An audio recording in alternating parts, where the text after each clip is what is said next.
आज हम time and work पढ़ेंगे।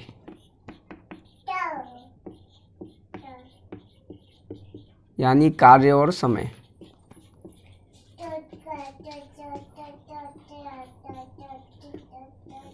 जिसमें मैं आपको टाइप 1 पर आधारित कुछ प्रश्न कराऊंगा।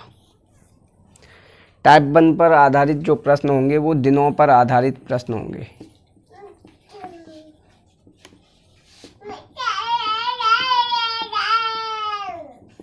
यानी बेस्ड ऑन डेज।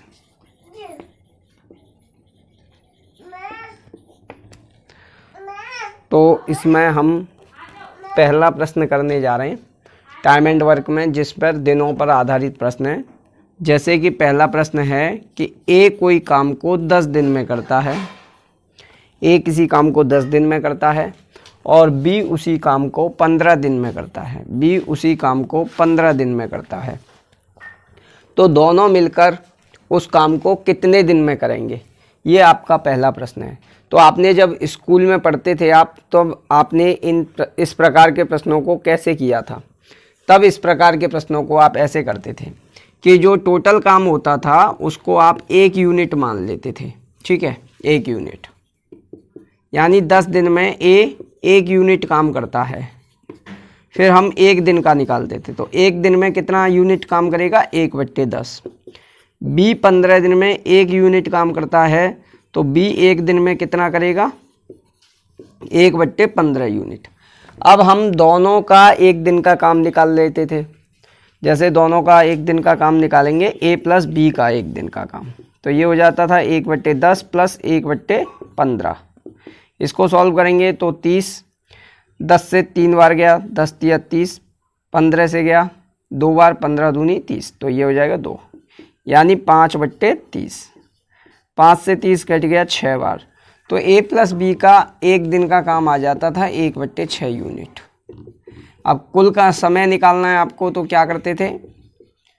कुल काम था 1 यूनिट, उसमें से 1 दिन में 1/6 यूनिट कर रहे हैं, तो कितना समय लगेगा ये जानने के लिए 1 में 1/6 का भाग दे देते थे।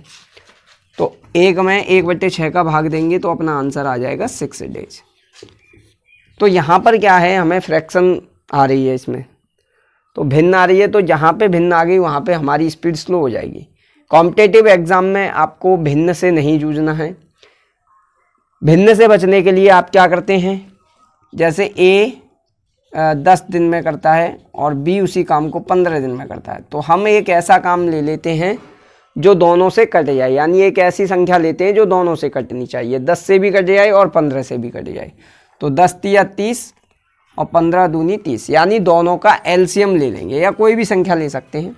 वैसे एलसीएम आपको पता है दोनों से कटेगा, दोनों से कटने वाली छोटी संख्या होगी। 10 का जब हम भाग करेंगे 30 में तो 3 आएगा, 15 का भाग 30 में करेंगे तो 2 आएगा। इसका मतलब हो गया कि 10 ए जो है वो 3 काम प्रतिदिन करता है और बी जो है वो 2 काम प्रतिदिन करता है। तो ए और बी मिलकर कितने काम करेंगे? ए और बी 5 काम मिलकर प्रतिदिन करेंगे। और आपको निकालना है समय, तो इस प्रकार से आपके पास 30 काम हैं, तो 30 कामों को मिलकर कितने दिन में करेंगे? 30 यूनिट काम है, 30 यूनिट काम को कितने दिन में मिलकर करेंगे? तो 5 का भाग दे देंगे, 5 से ये कट गया 6 बार। इस प्रकार आपके पास आंसर आ गया 6 दिन।